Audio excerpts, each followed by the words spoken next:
Había aprendido que existía una sola ley para todo el país, administrada por una Suprema Corte, la Curia Regis, con sus jueces que recorrían las distintas circunscripciones en que se dividía el territorio y que en todas partes a donde llegaban esos funcionarios ambulantes representaban la autoridad del rey. Y, finalmente, se había acostumbrado al deber desagradable de cooperar en las tareas del gobierno, ya como colonos llamados al servicio de guerra de los caballeros o como ciudadanos llamados al grito de justicia, o para servir de jurado para distribuir los impuestos, castigar delincuentes o repartir los procesos civiles a los tribunales del condado.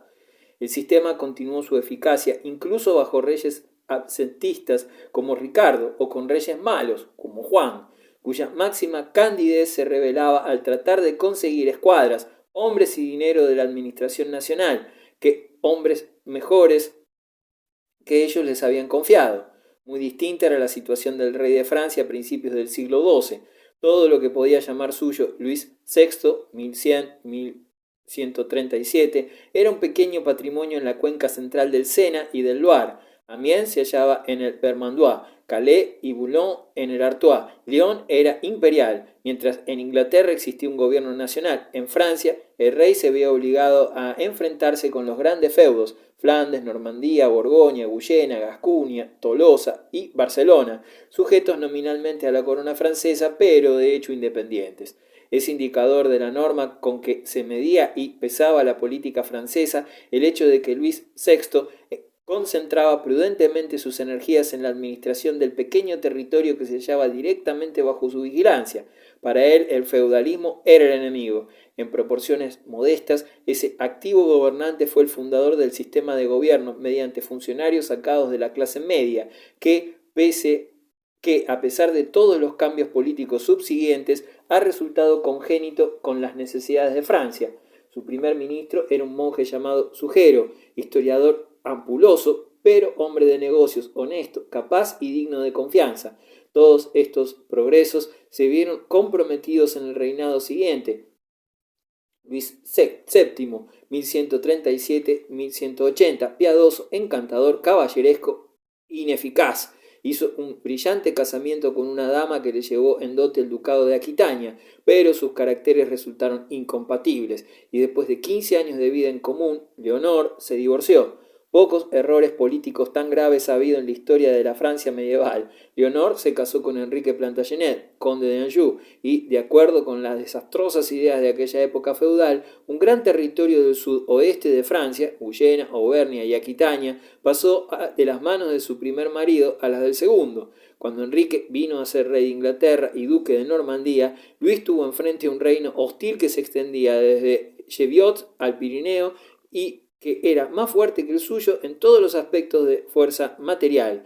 Vuestro señor el rey, le observaban a Walter Map, no carece de nada. Hombres, caballos, oro, seda, diamantes, casa, frutas, de todo tienen abundancia. Nosotros en Francia no tenemos sino pan, vino y alegría. Entre los dos poderes rivales pronto había de surgir una guerra que se efectuó con los métodos feudales intermitentes y que duró un centenar de años. Luis VII tenía a su favor una ventaja que no podía pretender su adversario. Durante toda su vida el rey francés disfrutó del favor de la Iglesia. En la lucha entre Federico Barbarroja y Alejandro III, Luis se colocó al lado del Papa, lo recibió como huésped, le permitió comportarse como si fuera el regente de Francia y por su sumisa piedad recibió de él el precioso don de la rosa de oro. Su aureola brillaba todavía más en contraste con la sombría hostilidad con que miraban a Enrique II todos los sacerdotes y monjes de Europa. El rey inglés, que garabateaba o murmuraba durante los oficios divinos, que se empeñó en que los clérigos delincuentes, en caso de ser convictos de culpabilidad, debían ser entregados al brazo secular para su castigo, y en que no se apelase a Roma con el consentimiento regio, que durante muchos años tuvo peleas violentas con Becket, su arzobispo de Canterbury,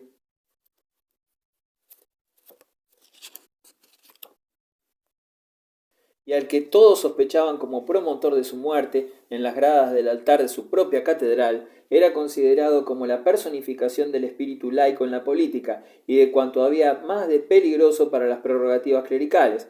El contraste entre el piadoso y desgraciado Luis y el malvado, inteligente y próspero Angevino ofrecía el problema perpetuo de la equidad del destino. ¿Cómo eran posibles semejantes cosas? Luego, cuando los ingleses fueron expulsados de Normandía por Felipe II, cundió la leyenda que suponía que el asesinado Becket se había aparecido a un eclesiástico en sueños, diciéndole que había escogido a Felipe para vengar su muerte. Desde ese Felipe, 1179-1223, conmemorado como Augusto después de su muerte, debe decirse que poseía la más rara entre las cualidades de un gobernante medieval, la de consagrarse a lo posible. Viviendo en un mundo no de ensueños, sino de realidades, nada le distraía del gran objetivo de expulsar a los Plantagenets de Francia y de extender las fronteras de su reino. Ampliabat finis regni es el epitafio de esta figura poco atractiva, de larga cabeza, que estableció el dominio francés en el Canal y en el Atlántico, ganando el Vermandois con la diplomacia, la Normandía, el Anjou, el Maine y la Turena con la guerra, y que finalmente destruyó en el famoso campo de batalla de Bobens, 1214, el ejército de la coalición anglo-germánica, que le había despojado de esas conquistas. Desde aquel momento la formación territorial de Francia avanzó sin interrupción, hasta que en el siglo XIV Eduardo III desafió a la corona francesa, 1337. Los ingleses quedaron firmemente establecidos en Gascuña, pero el Languedoc cayó en poder de Francia, como fruto de la cruzada albigense. Poco después ocurrió algo semejante con la Champaña, La Marche y Angulema, y en 1312 con Lyon. El sur de Francia, en muchos aspectos la parte más culta del país, había permanecido independiente de hecho desde la decadencia carolingia, en la que también se había independizado la marca hispánica. Buena parte del Languedoc dependía del conde de Tolosa. La Provenza tenía sus condados incluidos en el reino de Arles, feudatario del imperio germánico, pero también poco a poco se había independizado de aquel. Desde el siglo XI, 1066, comenzó en el sur de Francia el poderío de la Casa de Barcelona, a consecuencia de hábiles enlaces matrimoniales. Entonces, Ramón Berenguer I incorporó a sus estados Carcasona y otros territorios. Ramón Berenguer III adquirió la Provenza, 1112. En tiempo de Ramón Berenguer IV, el Bearne se acogió a su protección, convirtiéndose en feudos catalanes el Bearne y Bigorra. En el reinado de Alfonso II, 1170, quien incorporó también otros feudos, entre ellos Niza. Finalmente, 1213, Pedro II el Católico recibió el homenaje de Ramón VI de Tolosa y de los condes de Foix y de Comines, con lo que la alta soberanía catalana llegaba desde Niza hasta cerca del Atlántico y desde el Pirineo a las estribaciones del Macizo Central. Pero el mismo año del juramento de fidelidad del conde de Tolosa, al intervenir Pedro a favor suyo en la guerra que sostenía contra los cruzados, fue derrotado y murió en Muret, perdiéndose todo el imperio pirenaico y habiendo de reconocer Jaime I en el Tratado de Corbeil su traspaso a los dominios de San Luis de Francia, 1258. La formación de Francia bajo los monarcas capetos constituye un proceso enteramente distinto del de la unidad política impuesta a Inglaterra por la administración de Guillermo el Conquistador, incluso donde la extensión del dominio real llevaba consigo luchas como cuando Felipe Augusto desposeyó a Juan de Normandía. No fue seguida las consecuencias revolucionarias, como las que fueron anejas a la conquista normanda de Inglaterra, ni de transferencias de propiedades, ni de intrusión de una nueva nobleza, ni de la decadencia de la población rural. Cuando fueron tomados los castillos y las ciudades dominadas por las tropas del rey inglés, la provincia pasó de Inglaterra a Francia sin ulteriores cambios y, para decirlo, con su espíritu intacto, pero en general no hubo lucha. Se consideró al rey como campeón del orden y de la justicia, como el defensor del débil y del pobre, contra el malvado y el fuerte, como el protector de la religión desde el Canal a los Pirineos y como el señor y dueño de Francia, de manera vaga y sin que se analizase la naturaleza del dominio. Ya bajo Luis VII se mostraba un sentimiento de devoción a la monarquía. El afortunado Felipe regó la tierna planta y, ejercitando hábilmente sus derechos como señor feudal, extendió la influencia de la corona francesa en los territorios de sus vasallos. De esta manera, de crecer mediante incorporaciones, resultó que Francia en la Edad Media no se unificó nunca de modo tan completo como Inglaterra. Los grandes feudos eran demasiado una parte de la herencia común de Francia para poder ser subyugados o transformados por la coacción de un despotismo férreo.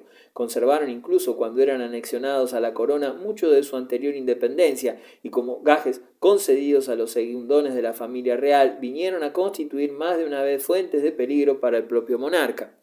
Una consecuencia del mayor grado de autoridad que disfrutaron los grandes nobles feudales en Francia fue la ausencia en aquel país de una clase media rural sobre la que pesase la responsabilidad de la cosa pública. En Inglaterra las tareas principales del gobierno local eran cumplidas por los caballeros del shire, o sea, de la región, o por los gentiles hombres de fortuna modesta que asistían a los tribunales del condado, que hacían comparecer los delincuentes ante el juez, llevaban la documentación de la comarca a Westminster, a donde se apelaba de las decisiones de los tribunales del shire, actuaban como jurados en los pleitos civiles y por fin representaban sus respectivos condados en el Parlamento Nacional. En Francia no existía semejante clase de aficionados a los jurados locales, a la judicatura y a la administración, como era la de los caballeros del shire, como tampoco instituciones locales tan populares como los tribunales regionales. La administración de la monarquía francesa se llevaba a cabo por profesionales. A Felipe Augusto se debió la creación del cargo de bailio o senescal, funcionario del gobierno real que, debiendo su puesto a la gracia del rey, podía ser obligado a cumplir su voluntad. En ello se encuentra la explicación de la diferencia fundamental del desarrollo de Francia y de Inglaterra, aunque en ambos países la monarquía se manifestó como el primer principio constructivo del Estado y que en el siglo XIII se desarrollaron instituciones representativas alrededor del núcleo central de un Consejo Real. En ambos países, estas asambleas deben su existencia no a una teoría abstracta, sino a la presión de las necesidades financieras o porque los negocios podían así mejor descargarse en ellas o como medios de reforzar la corona en tiempos de crisis. En ambos países se insiste en el principio esencial de que el representante tiene pleno poder para obligar a sus representados, pero aquí termina la semejanza. En los grandes consejos ingleses del siglo XIII, los parlamentos, como vienen a ser llamados desde el reinado de Enrique III, 1216-1272, los caballeros del shire toman su lugar junto a los burgueses de las ciudades y a los representantes del clero bajo y trabajan hombro con los prelados y los varones convocados nominalmente.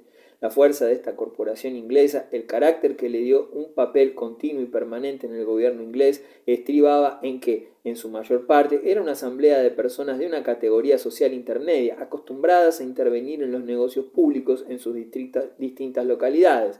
Los estados generales franceses no tenían del mismo modo sus raíces en el gobierno local, ni se hallaban unidos íntimamente por la presencia de una clase de representantes que, aunque compartían los gustos y los objetivos campesinos de los nobles, se hallaban en cuanto a su riqueza y posición mucho más cerca de los burgueses, consistiendo en tres órdenes distintos: la nobleza, el clero y la burguesía. Los estados generales fracasaron en la empresa de desempeñar una función decisiva y formativa para modelar la política francesa.